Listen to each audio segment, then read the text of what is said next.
In this tutorial, I'll show you how to quickly mirror an image online for free. Welcome to this video. My name is David and I hope you're well wherever you are around the world. Now, I've got this image. The lady is facing right. There we go.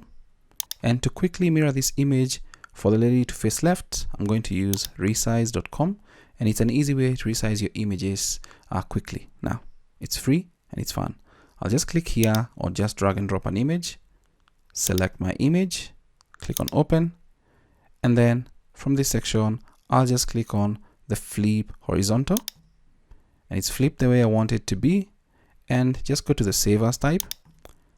Either you go with the original, a PNG, WebP, or PDF. I'll just go with the original. And as for the compression, I'll select the compressions available. Let's say we go with medium, and then click on resize. And you'll see the before and after, that is the dimensions, size, and format. So you clearly know what you're actually downloading. But if you feel like the size is a little bit maybe too small, you can just come back and say, let's go with light compression, and then click on resize. And you'll get a slightly bigger size, but probably more details. I'll click on download, and I'm done.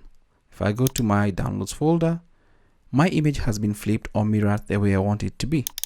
The lady is facing the left. And that's how you can easily mirror or flip an image online for free using resize.com. Thanks for watching this video. Until next time, stay safe and never stop learning.